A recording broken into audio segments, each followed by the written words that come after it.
from what I read, that you could have signed to Death Row or to Aftermath. Yeah, I mean, yeah, fast forward a little bit after that, yeah, went independent, you know. Could have signed well, this is what happened. You know, I was between deals. Back in Long Beach, back in the hood. You know, it was a short ride over there with New Tribe Virgin, you know what I'm saying? And the money ran out, went right back to the hood. I got an opportunity. Somebody knocked on my door. Matter of fact, it was Daz Dillinger from the Dog Pound and Big C Style, who's one of the founders of the Dog Pound.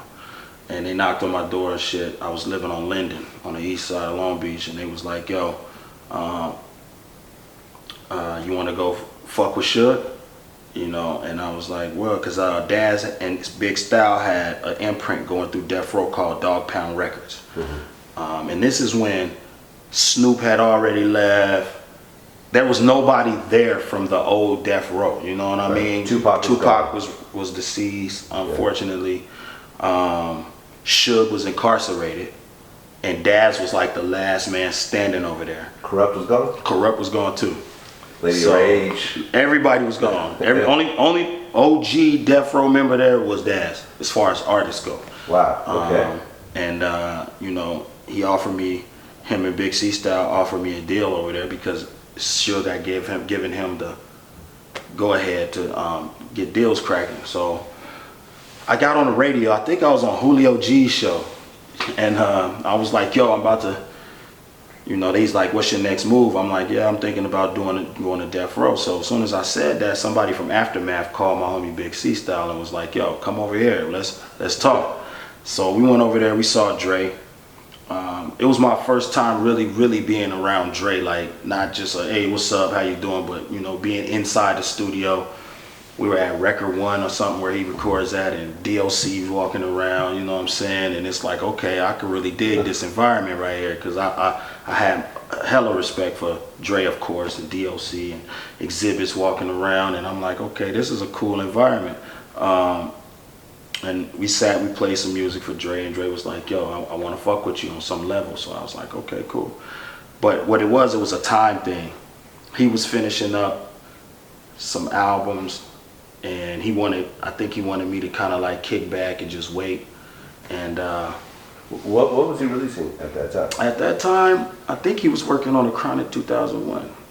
Okay, so there was 2001 was coming together. I think he was and working Eminem on was that. already over there? M was there. Eminem was but there. King T was there too still, because I was actually on the King T album. They put me on the King T album that never was released, which was a crazy album, by the way. But anyway, long story short, you know, I went to go see Suge so I could weigh my options, and Suge just offered me a gigantic check.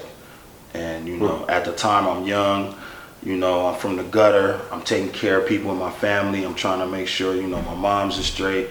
And it was just a decision. It was a financial decision. You know what I mean? It was like the check was just too large to turn down, especially at that age. I've never seen that kind of money. So you were even thinking, well, maybe I should go back to Dre and see. Because Dre wanted me to wait.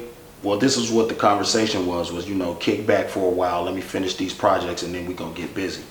And you know, he wasn't ready to sign. He wasn't ready to sign right then. Okay. You know what I'm saying? And Suge was like, yo, right now I got the check. I went to go see him. He was locked up.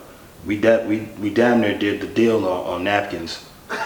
You know what I'm saying? He was locked up in up Northern California. So, you know, that was an experience in itself. But that's where we used to hold all our meetings when he was incarcerated. You know, you have to fly out. You gotta go see him, chill out.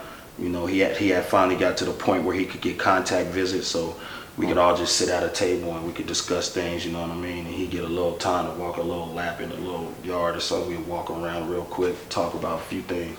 But yeah, he offered me a big check and I took it. I mean, was it a little crazy meeting with your CEO in prison? Yeah. In retrospect? Yeah, it was crazy because it was like, okay, this is different, you know what I'm saying? But this ain't Virgin. Yeah, this ain't Virgin no more. You know, people were like, hey man, don't go sign in the Death Row, you know what I'm saying? You're gonna die over there, man. Everybody that signs the Death Row dies. You know, that's why you think everybody left Death Row so they wouldn't die. You know what I'm saying? So I'm like, dog, I grew up in the fucking gutter, dog. It was a fucking record label, hey, whatever. You know what I'm saying? Shit, you could die just walking down the street, get by a bus. I don't give a fuck about that shit. Right. But it was a definite experience over there, man. It had its ups and downs.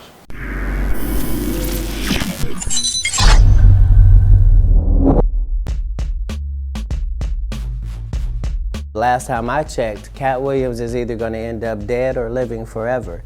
And those two choices are fine. The real question is, if he were to die, would anyone care? And it makes him seem like one of the greatest philosophers of the world because his pen told you this years ago. He wrote what's happening nowadays. He's seen it. So it puts him on a level of a spirit or a god.